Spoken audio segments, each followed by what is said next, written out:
Hello and welcome back. In this lesson, I'm going to show you how to write your own script to inject code into the game in order to be able to reload your ammo. So let's get started. So let's open the game first.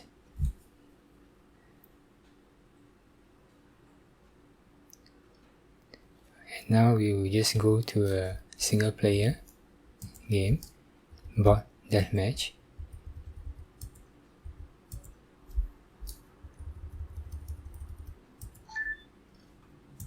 Now we'll attach cheat engine to the game and we'll scan for ammo, which is at the moment 20. Then we'll fire off one round. Now we come to 17. We scan for 17 as the next scan and we are down to 2. So we have to eliminate one of it. We freeze the first one and then we fire off one round and you can see the ammo is frozen. So we know the first one is correct. If we unfreeze the first one and freeze the second one and fire off a few rounds, the ammo keeps going down. So we know the second one is wrong, so we can delete it.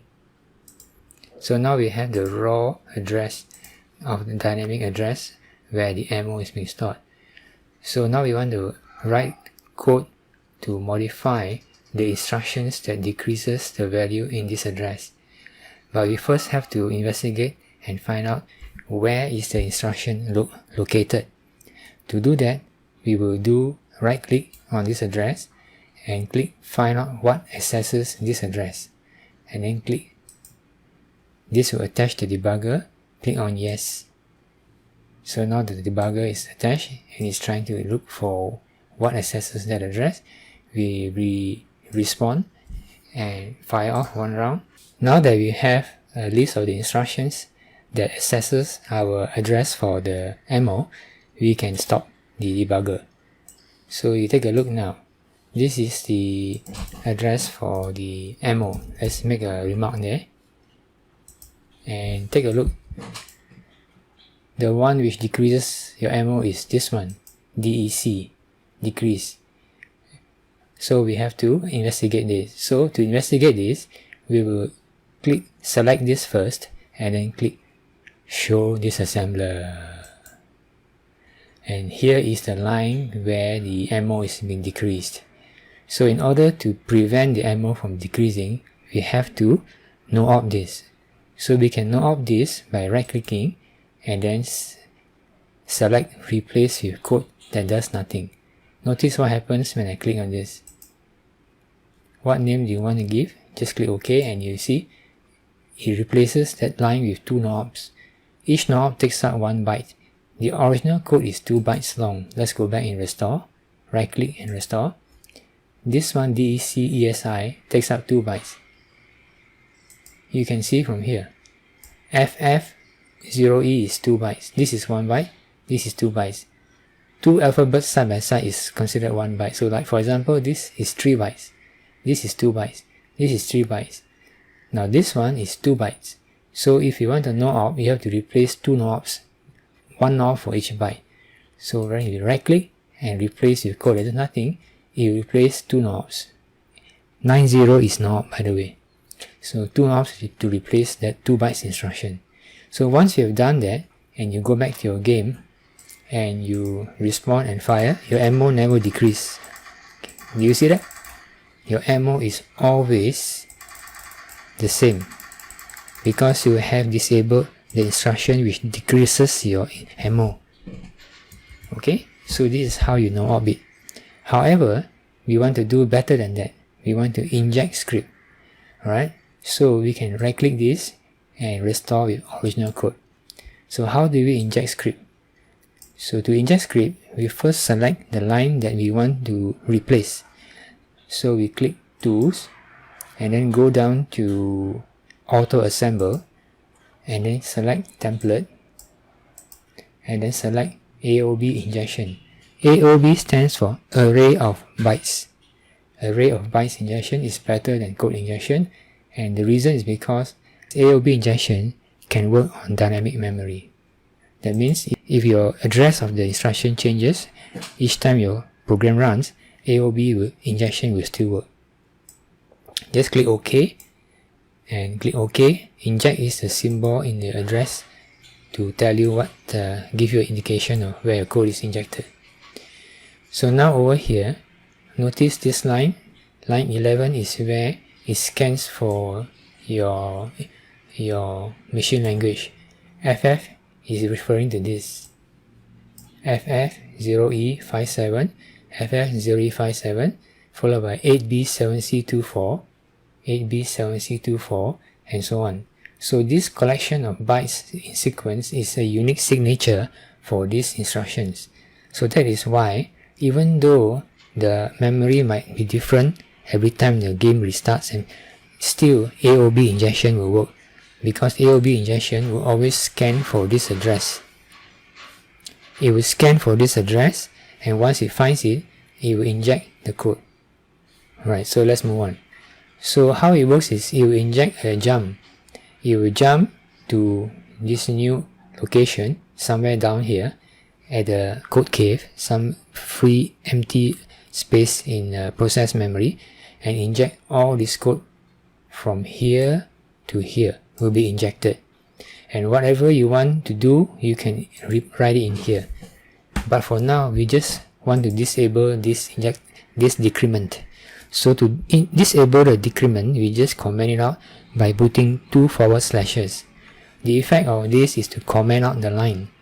In programming, when you comment out a line, the effect is you don't want that line to be executed. And inside Cheat Engine will replace this with no op. Okay, so now we can attach this script to our cheat table by going to File, Assign to Current Cheat Table. Now we can close this. We can open it later if you want to change the code. And you can see we have a new script here at the bottom. So now we can rename this script as reload ammo. At the moment it doesn't reload the ammo, it just disables the decrement, but later on we are going to modify to reload ammo. So let's give a name reload ammo first. And then there's a tag here, script, to tell you that this is not an address, this is a script. This is an address, but this is a script. So if you want to modify the script, just come to this line and double click on the word script and it will reopen the script. So now let us try to test it and see whether our ammo is frozen when you enable the script. So now when you click without the script enabled, the ammo goes down. Now you go and enable it by checking this checkbox, and now you fire off, and now you see your ammo never goes down. It stays at the same address, it stays at the same amount all the time. I can keep on firing and ammo never decreases. But what happens if I disable the script by checking on this and I go back? Now the ammo decreases, you can see. And then if I check the script again, now the ammo should be frozen at 13. Alright, so now how can we improve this? We don't want to just freeze the ammo, we want to reload. Right now, if you disable the script, the ammo keeps going down. Keeps going down, right? So how do I reload? To reload, just edit the script by clicking this, and then we are going to modify the code. Now over here, the original code is decrement ESI. So let's copy this line and put it here. And by this time, we are going to move a value to ESI. We are going to move the 20 ammo to ESI. Alright, the reason I put a hash here means I want this to be interpreted as a decimal number. If I don't put a hash here, this will be interpreted as a hexadecimal number. If you wanted to write in 20 in hexadecimal, it would be 14, like this. Instead of this, you write 14. 14 is 20. So if you want to write it in decimal, you put a hash followed by 20. Okay, so now it will move 20 to this ESI. The effect of this is to reload your ammo with 20 rounds. So let's click OK now, and again just click on this to test. Before that, let's run. So now if you keep on clicking, firing, ammo keeps going down. But when we check on this, let me just show you what will happen when we check on that. I'm going to move this here. Okay, watch what happens when I check on this. And I come back here and I fire, and you see the ammo goes up to 20. And I keep firing, it keeps reloading. Every time I fire, so you see the effect of this is continuous reloading. 20, it stays there. If I were to uncheck and disable the script and I come back and fire, it keeps going down. And if I want to reload, I come back and check on this and it reloads and stays at 20. So this is how you can inject script into your game. Okay, now that you know how to write scripts, next thing to do is to save it. So click on the file, save as, and go to your desktop. There's a folder there, call it SLCube3, and save and replace it. Alright, so next time you want to load script, just reload from the location where you save it. So that's all for this lesson. Thank you for watching.